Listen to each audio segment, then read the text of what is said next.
everyone and welcome back to Rift News, the show that serves you all the news seasoned on a silver plate so you don't have to read anything. Today I want to finish the rest of the Nexus posts that piled up, and I want to have a look at PBE. But first of all, even though I normally don't cover community events, something funny and interesting finally happened. For those of you who don't watch streamers or don't read Reddit, after a year of constant memeing, Tyler1 was finally freed from his permaban.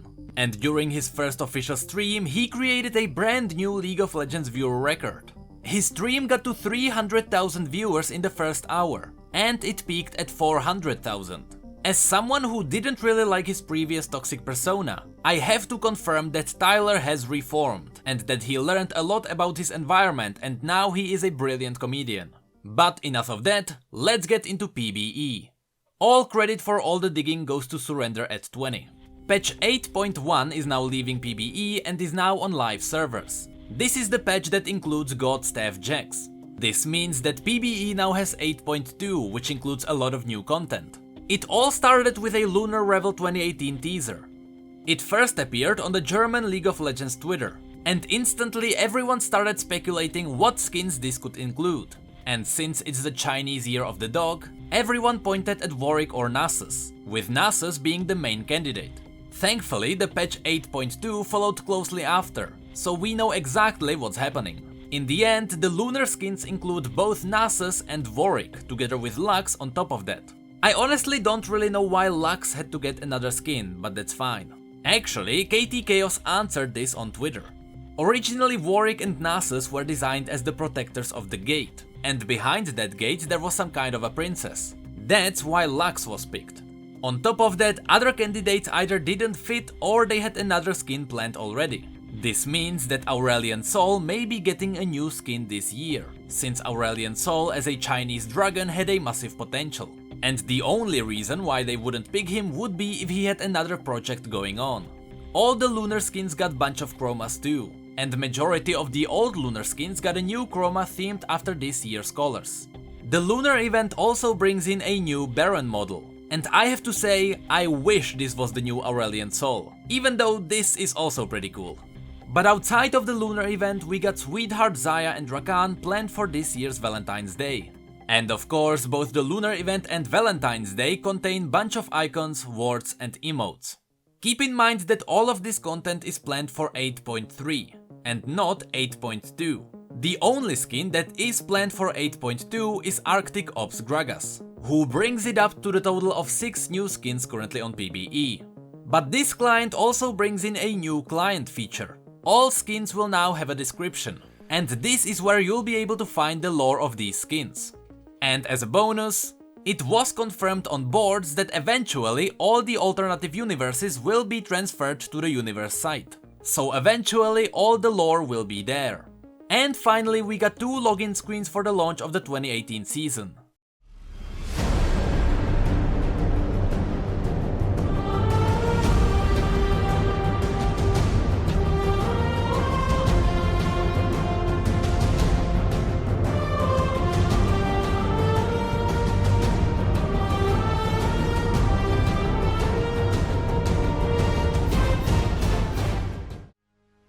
And now, let's jump into the Nexus posts. First one on the list is the development of Kayn. We already talked about Kayn's theme and his alternative names in the last video, so if you wanna learn how Riot chooses a champion's name, go and watch that one. But this post reveals something funny about Kayn that wasn't mentioned before. But in order for you to understand it, let me quickly explain what is localization. Whenever Riot is making a new champion, they first come up with the design, his theme and his story. This is part of what is known as internationalization. This is a process where the general idea of a product is aimed at everyone. But because some countries have different regulations for products, or because these products would cause trouble in these countries, the process of localization steps in. This process makes sure everything is fine in all countries, and sometimes it enhances the experience for certain countries. For example, the EU team managed to get a local Hungarian talent to bring Illaoi to life. Az a nyelv, amin beszél az Istenéhez, és amin meditál, és magába mélyed. Tuassak, jaotul, There's a funny thing in that clip. The voice actress said Yaotl, which in the previous video we learned was one of Illaoi's potential names. Anyway, for Kain, everything wasn't fine in all countries. Certain countries may run into problems with translation. Sometimes names can be translated and they keep their original meaning, but a lot of times there can be a secondary unintentional meaning, and when possible it gets implemented into the name, something like a pun, like Pentakale or Pugmo, but when it is unintentional it is a problem. Kain had this issue in Russian. Originally, Soulhunter Kain was supposed to be called Soul Stealer, and when the name was changed, the translator only retranslated the word hunter to stealer. However, in Russian, the way a word is conjugated can completely change its meaning depending on the word that comes after it. And the localization team thought the translator was turning it into a clever name, like the puns we mentioned before. That's why nobody brought up the weird spelling of the word soul. So, by changing stealer to hunter and not reconjugating soul, the translator created Ochotnik na dusz, which means shower hunter. Unfortunately, there wasn't enough time to fix it, so Riot decided to host a meme contest as a way of acknowledging their mistake. The winner got both Kain and his skin. This was one of their favorite entries. There is also a similar post about Ornn. Again, we talked about Ornn in the last video, but still, this post has a few things worth mentioning. In late fall of 2013, there was a meeting where the design team tackled their new champion, who at the time was called Living Forge.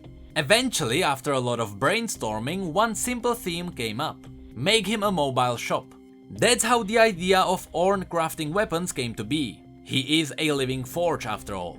The interesting thing in this post is that we even got the original 2013 notes.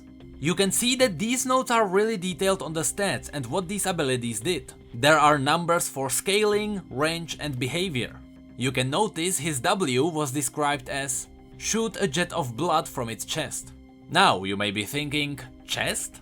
Well, you see, originally Ornn was supposed to be a literal living forge, with the furnace in his belly. But as time went on, the theme eventually turned into someone else. In the end, Living Forge was turned into Scion. That's why Scion has the blood opening inside his belly. But that wasn't the end of Ornn. From 2014 to 2016, the idea of a mobile shop and a blacksmith was still running around. And since this idea was very unique, this was eventually used for Ornn himself. The next post is all about emotes. Emotes are something people didn't really ask for, but it added a new element into the game. In fact, Riot ran their own little study on how emotes change players' behaviors. Riot has a team of players that test new features before they hit PBE, and emotes were definitely one of these features. League already had quick ways of communicating. The infamous missing question mark ping can let your teammates know you think they are idiots. But emotes can turn this into something a little bit more acceptable. Originally, emotes ran under the development name Expression System. Their goals in researching this new expression system were: determine where on the spectrum of expression to communication this system should sit, thread the needle on minimalizing gameplay interference while making the system memorable and fun, observe how players use and interact with this kind of system design, get a feel for how interesting or appealing a system like this would be. So with these goals set, the team gave the research a green light. At first, they told the players about the system. Then they introduced them to the prototype to get their individual reactions. This is important because seeing other people's reactions could affect your own view. Then they set up a 5v5 match with it. And finally, they collected all the data. The team noticed a major observation. After watching the recorded games, they noticed that the players started emphasizing with their enemies through these emotes. Here's a recording where one of the teams is getting crushed, but emotes gave the game a lighthearted and fun feeling. I'm following the fatty. Just chasing her everywhere. I feel bad, I can't do it. Just a little bit. What? Oh, poor Tom. Yeah, he's crying. We also got two memorable quotes from the after discussion. It felt less like a Jhin and more like a person playing Jhin. This is why we got emotes at the start of the game. It's to remind us that we're all just players. And that was cool to interact with an enemy outside of attacking them. At this point, the only obstacle was screen cluttering. Riot had to make sure that non-stop spamming wouldn't annoy the players, and that the visuals would fit into the UI. And through a lot of trial and error, in that sense Riot succeeded. And this brings us to the final post. I keep constantly updating you on the Battlecast Illaoi skin, and it surprises me how fast the development is. And today we got the basic modeling for the skin. There's not much to talk about, but you can tell that the model is pretty much copying the concept art. They even showed us how they turned basic Illaoi into the Battlecast version step by step. So far, the model is obviously work in progress. You can tell by the fact that Illaoi is holding the head despite there being no handle. Also, the team is looking for feedback, so feel free to chip in your ideas. I already tweeted at them that I think that there should be a tattoo on her shoulder. It feels empty because the classic Illaoi is covered in tattoos too, so seeing clean skin on her just doesn't feel right. But that's pretty much it for this video. So if you enjoyed it, feel free to rate it and subscribe for more news and lore. You can also follow us on Twitter, Facebook and Discord if you'd like to chat. We are nearing 4,000 Discord members and all props go to my Discord team. Links to merch and P.O.Box will be in the description. Of course, massive shoutouts to our patrons for going the extra mile. You have no idea what it means to me. And as always, thank you all so much for being here and for your support. You know I really appreciate it. And as always, thank you, come again.